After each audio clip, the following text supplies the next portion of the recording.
Welcome back to another episode of OPH Outdoors, and today what we're going to be doing is I've got my Hobie Pro Angler right down here on the ground. I just put it down there. I had a Garmin Striker 7 SV on it, and I decided I've got a Humminbird Helix 7 or 5 on my Hobie Outback. I've got a Humminbird Helix 9 Mega SI or Mega DI and a Helix 10 Mega SI on my boat.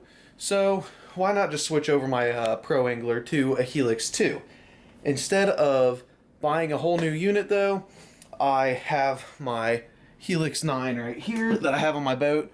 It's a 9 Mega DI unit with GPS on it, and I just bought a new transducer, and I bought a new power cord, and I bought a new gimbal. So pretty much just like it is out of the package, and I'll be installing that stuff on my Pro Angler instead. So I'll just be swapping my Helix 9 from my boat to my kayak whenever I go out in my kayaks. So I'm going to be walking you guys through how I'm installing this, go through the entire install process or installation process, and maybe show you guys, some of you guys, if you don't know how to install a Helix 9 on a kayak, I'm going to be showing you guys how I'm installing it. So without anything else being said, let's hop on into the installation. Alright, so one thing I forgot to mention are there are a few tools that you're going to need to do this. Right up here I've got a ram mount already on my kayak. I've got the top of it right here. This is a universal ram mount I'm going to be using. It's the one for the 1.5 inch ball that works best for a Helix 9, 10, 11. So I'm going to be using this. You'll need a ram mount for this. You also need a few screwdrivers. I meant to grab flathead in case I needed it, but you'll need one flathead, one Phillips. I've got crimps for the wiring, putting in the power cable. I've got some pliers just in case I need it for tightening down the bolts on my ram mount. I got crimps because I'm going to try to do it the right way this time. You can also do it where you just put the power cable, like the cables or the wires together, twist it, and then electrical tape it. I also have electrical tape around here somewhere. I've got a power connector for easy connecting and disconnecting to the battery. And what else do I have? Oh, I also have some screws from Rural King. They're just machine screws. They're 1024 by 1. So these are the one that I'm using. The 1024 is just a size and it's 1 inch long. They didn't have 3/4 inch. That's the one that usually works best. So first what we're going to do, we're going to put on the gimbal mount onto the ram mount. So yeah, I'm not going to show much of this. You know how to put a bolt and a screw, or a bolt and nut on a mount. So I'm just going to skip through this once I have it done. Throw it on the ram mount, and then we'll get going with the next part of it. Alright, so we have the ram ball mount mounted to the gimbal, and we have it on the Helix right here. I'm not going to put this on quite yet. I'm actually going to take off my ram mount right here, and I'm going to flip the kayak over, and we're going to do the transducer cord first before we do power cord. So we're going to flip it on over the kayak, and we'll get going with the transducer. Alright, so I think I'm in frame right here. First thing we're going to do is we are going to unscrew the Hobie plate right here. One thing I forgot to mention is we will also need the adapter plate for the Hobie kayaks. So this is for the transducer to adapt to this, or to hook up to that. So first we're going to take this off, and then we will put on the transducer adapter. Alright, now that the plate is off, we are going to be adding the adapter to the transducer shield. So the way this goes together is there are these two black pieces that come in the kit, and they've got these side lines on them, and these are just going to go straight down in the creases on the shield. So once you get those on there, you will take your bolt that comes in the kit, run it through, and then you'll take the nut and you will just put it on there. Alright, so I accidentally forgot a part. When you put the bolt through, you have to use these little metal brackets right here, and they go on the outside of the this long bracket that's on the transducer shield, and that's what the bolt goes through. It's just to add stability and extra strength to it. So we are adding that on now, and then we'll put the then we'll tighten down the nut for this bracket. Now that that is on, we can actually add the transducer now. So the transducer actually just goes straight in, and you want it parallel to the plate. So that actually looks like it's a good spot. And then we can just put the bolt through. I thought that there was, yep, there's washers right here. So you'll put a washer on. I thought that there was a piece to go on the outside to make it flat, but there wasn't. So we are just putting it on, and it'll be like this. All right, so now that we have the actual shield on and the transducer on the shield, now we're just gonna be putting it back on. And the easiest way to do that is just feed your cable through. You can stand over top to grab it and pull it the rest of the way through.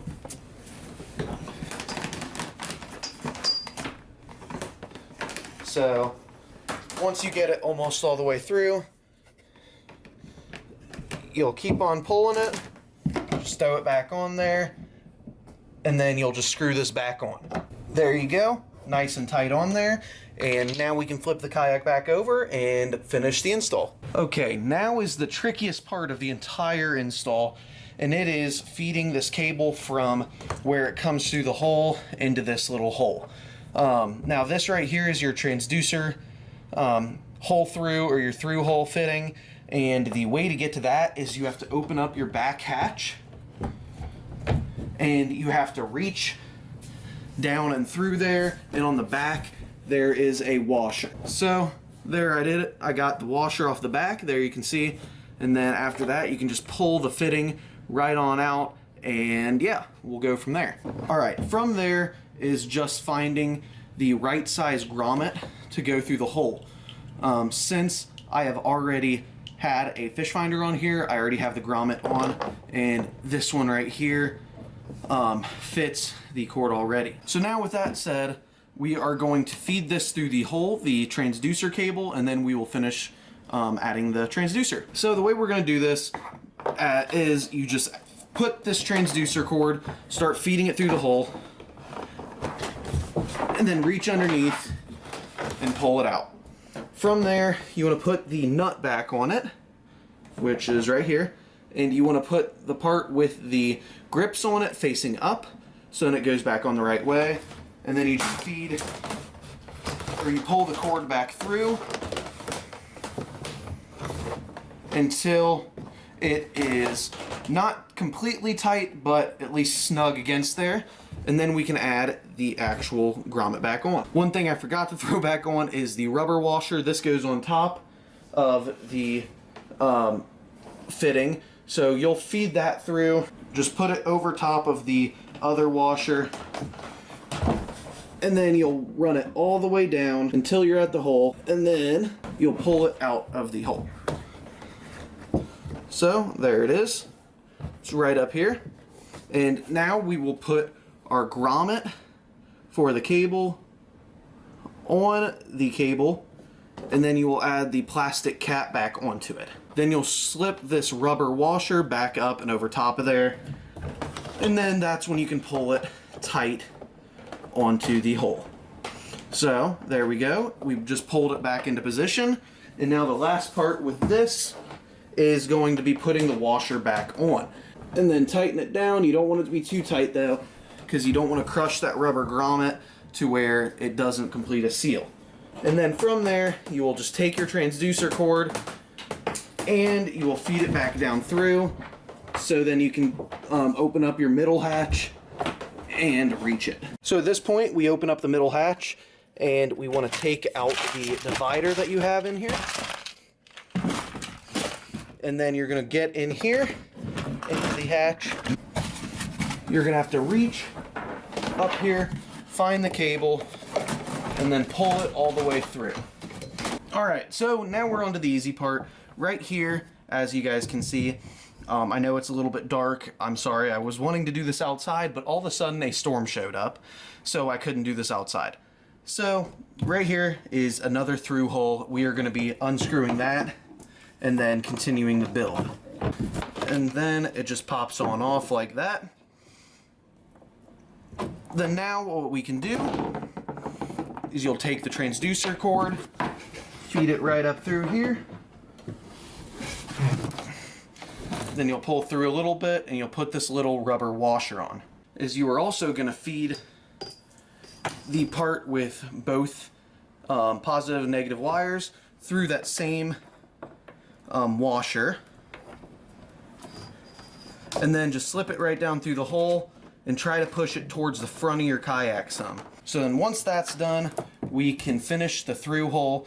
Once again, you're going to have to fit grommets to the cables, but I already have some grommets right here that should fit, so we're going to use the same ones. I'm going to leave about maybe a foot or two of cable out, just so I have extra length just in case. Sorry guys, my camera just died, so we are going to finish this on my phone. But I leave about 1.5 feet of each of one of the cables out, and then you put the grommets on, and then like the first time, or like with the transducer one, you just slip those grommets into place on the through hole fitting, and then you will get your little rubber grommet, put it up flush against that through hole, and then you will just screw back down the through hole fitting. Now once again, you also don't want to screw these down too tight, and once they're screwed down, then we're on to the next step, and that is putting on the power cable. For the power cable, you'll come up to the front, you'll get down in the hatch, reach up, pull your cable out, and then for my situation, since I'm going to be adding this adapter onto it, I got this one-piece adapter. It's a what is it? It's a 2-flat extension. So what I do with these is I take these, take my crimps, take the cutters on it, and I just cut it off, and I'll strip the wires.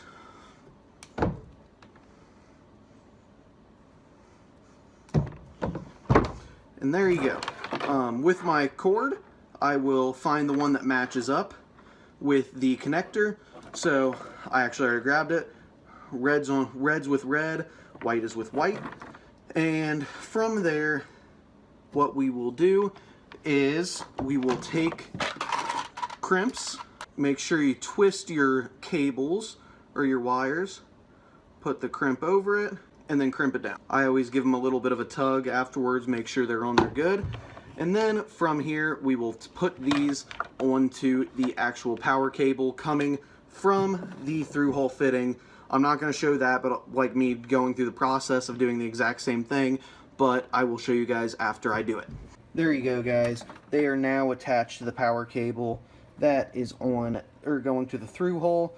One last thing you can do, you don't have to do it, I recommend it though, because it helps increase waterproof if you don't have the heat shrink crimps, is just take the electrical tape, wrap each one individually, and then wrap both of them together after you wrap each one individually.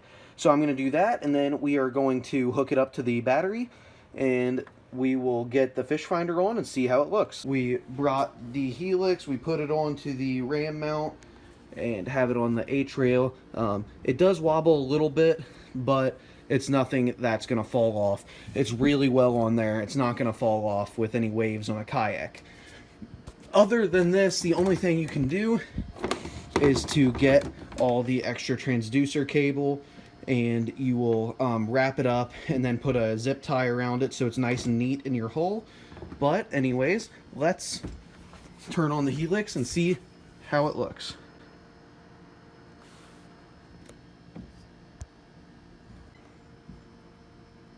And there we go. I know it's not really good to keep it on that for too long with the transducer on out of water, but I'm just running through the settings real quick. Everything looks pretty good, so I would say it worked out really well. And yeah, we're gonna power it off. And there we go, guys. Completed the install of the Helix 9 on my Hobie Pro Angler. Let's see what it looks like on there real quick. I don't think it looks bad at all. It doesn't look obnoxiously huge. Yes, it looks big, but this is a big kayak, so it doesn't look obnoxiously huge on it. It'll definitely be awesome to be able to go out and fish with this and see how it performs out on the water. So I can't wait for that, guys. If you guys are still watching this far, thank you guys for watching. Hopefully you guys enjoyed this install video. If you did, let me know, and I'll do more stuff like this on my boat and kayak for whenever I'm putting anything on. So thank you guys for watching. When you guys are watching this, we are probably already down in Tennessee on our fishing trip, and we are filming a lot. It's going to be a 4-part series.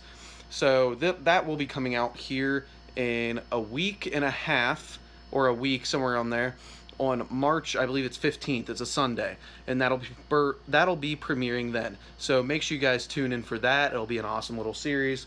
But hopefully you guys liked the install of the Helix 9 on the Hobie Pro Angler. And yeah, thank you guys for watching, and we will see you in the next video.